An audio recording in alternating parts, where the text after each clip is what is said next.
ክብደቴ ወደ ቀድሞ ተመልሶ ሆዴ ግን ንቅንቅ የማይለው በቃ ስቲል የ3 እና የ4 ወር ጽንስ ሆዴ ውስጥ ያለ የሚመስልበት ምክንያት ምንድነው ነበር? ይሄ ጥያቄ ነበረው በወቅቱ ማለት ነውና እንዴት ናችሁ? ዛሬ የምናወራው ብዙ እናቶች በዝምታ ስለሚታገሉት አንድ ነገር ነው።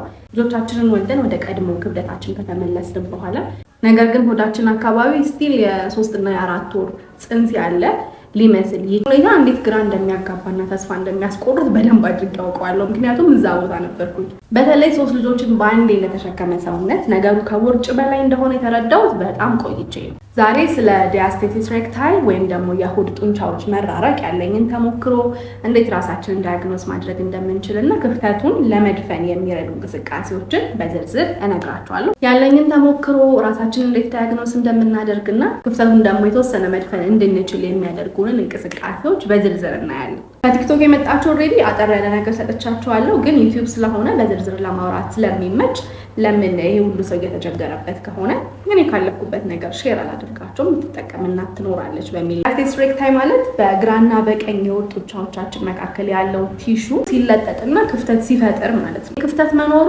ሆዳችን ወደ ውጪ ወጥቶ ነፍሰ ጡር እንድንመስል ከማድረጉ በተጨማሪ ደግሞ የወገብ ህመምን ያስከትላል። ስለዚህ ዝም ብሎ ለአይን መረበሽ ብቻ አይደለም፣ ግን ፊዚካሊ ራሱ አቅም እንድናጣ ሊያደርገን ይችላል። ጥንካሬ እንድናጣ ሊያደርገን ይችላል። እኔ በወቅቱ ራሴ የምጠይቅ የነበረው ነገር ለምንድነው ክብደቴ ወደ ቀድሞ ተመልሶ ሆዴ ግን ንቅንቅ የማይለው? በቃ ስቲል የ3 እና የ4 ወር ጽንስ ሆዴ ውስጥ ያለ የሚመስልበት ምክንያት ምንድነው ነበር? ይሄ ጥያቄ ነበረው በወቅቱ ማለት ነውና ክብደቴን ቀንሼ ለቦርጭ ተብለው የሚሰሩ እንደ ክራንችስ እና ፕላንክ ያሉ ስፖርቶችንም ሰርቼ ምናምን እዛው ነው በቃ ቦታው ነው። ምንም አይነት ለውጥ አይታይበትም ነበር። ቦርጭ ተብለው የሚሰሩት እንቅስቃሴዎች አይደለምና ሊያሻሽሉት ቀርተው የበለጠ እንደው ክፍተቱን ሊያሰፉት ይችላሉ፣ ወይም ደግሞ በዛው በቃ ቲሹ በዛው ጥንክር እንዲል ሊያደርጉት ሁሉ ይችላሉ፣ እንዳይመለስም ሊሆን ይችላል። ስለዚህ መጀመሪያ ማወቅ አለብን ክፍተቱ አለ ወይስ የለም የሚለውን ነገር በደንብ መረዳት አለብን ማለት ነው። ላሳያችሁ መጀመሪያ እንዴት አድርገን ራሳችንን ዳያግኖስ ማድረግ እንደምንችል አለብን የለብንም የሚለውን ማለት ነው ክፍተቱን። ከዛ በኋላ ደግሞ ክፍተቱ ካለብን መስራት ያሉብን እንቅስቃሴዎች የቶቹ ናቸው የሚለውን አሳያችኋለሁ። እንዳልኳችሁ እኔን ከጠቀመኝ ነገር ነው ሼር ማድረጋችሁ። እሺ እኔ ለአመታት ሰርቼው ለውጥ ያየሁበትን ነገር ነው የምነግራችሁ። እንደ ትሪፕሌት እናት መገመት ትችላላችሁ። ሆዴ በጣም ትልቅ ነበር ነፍሰ ጡር እያለሁ። ከዛ ደግሞ መጀመሪያ በጣም ትንሽ ነበረች ሆዴ። ስለዚህ ኮንትራስቱን አስቡት እንዴት ሊሆን እንደሚችል ማለት ነው። ለሚሾል እንዴት አድርጋችሁ ክፍተቱን ቼክ እንደምታደርጉ ማለት ነው።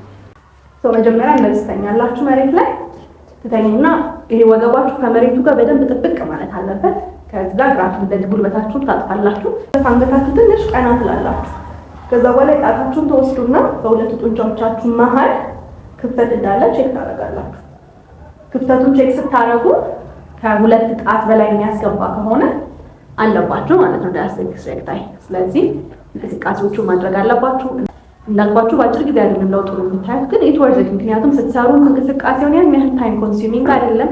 ይህን ቀስ በቀስ እነዚህ ክፍተቱ እየተደፈነ የሆዳችሁ ጡንቻ ልክ የበፊት ቦታውን እንዲይዝ ስለሚያግዘው እንቅስቃሴው በጣም ኢምፖርታንት ነው።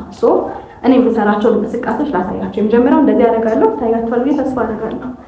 ከዛ በእግራችሁ በጣታችሁ መሬቱን ተነካላችሁ። ከዛ እስከምትችሉት ያህል መደጋገም ነው ይሄንን። እሺ እስከምትችሉት ድረስ ትደጋግሙታላችሁ። ሌላው ደግሞ እንዲህ እንደሆናችሁ እግራችሁን ወደ ላይ ተዘረጉና አንዱን ታጥፋላችሁ፣ አንዱን ወደ ላይ ተዘረጋላችሁ። ከዛ ሂፕ ትረስት አለ አይደለ? እሱን ትዘራላችሁ እንደዚህ። ይሄንን ወደ ላይ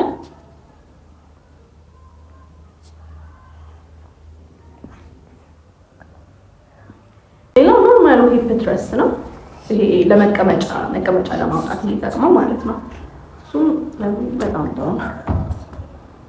ያረጋችሁ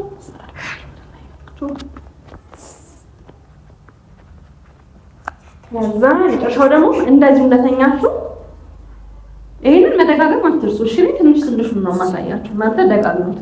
ሌላው ደግሞ እንደዚህ ሆናችሁ በአፍንጫችሁ አየር እያስገባችሁ በደንብ ስትሰሩ እንቅስቃሴዎቹን ሆዳችሁን በደንብ ሊሰማችሁ ይገባል። ቀስ እያላችሁ የሆዳችሁን ጡንቻ ኢንጌጅ እያደረጋችሁ ነው መስራት ያለባችሁ። እንደዚህ ታረጋላችሁ። ሌላኛው ደግሞ አራተኛው ደግሞ ቆመን ነው የምንሰራው። በጣም ቀላል ነው። እንደዚህ ቆመን መልገታራ ግራና ቀኝ እግራችንን እንታች ማለት ነው። እንዳልኳችሁ እዚህ ጋር ነው የሚሰማው የሚገባው። ቀስ እያለ ነው ማድረግ ያለብን። ቀስ እያለ ዝም ብሎ ቁጥሩን ማቁጠር ሳይሆን በደንብ ፊል እያደረግ ነው። በቃ በተለይ ማይ ፌቨራይት በቃ መተኛት ምንም ስለማያስፈልገው እነዚህ እንግዲህ ለእኔ ጠቃሚ ናቸው። አይሆፕ እንደሚረዷችሁ ሳትሰንፉ በየቀኑ ቀስ ቀስ እያላችሁ ትንሽ ትንሽ ስሩ። ለውጥ ታዩበታላችሁ ብዬ አስባለሁ። ምክንያቱም እኔ ጠቃሚ ነገር ስለሆነ ማለት ነው።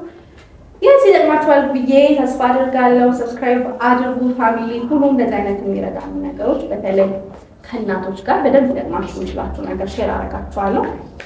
ሰብስክራይብ ማድረጋችሁ ባይ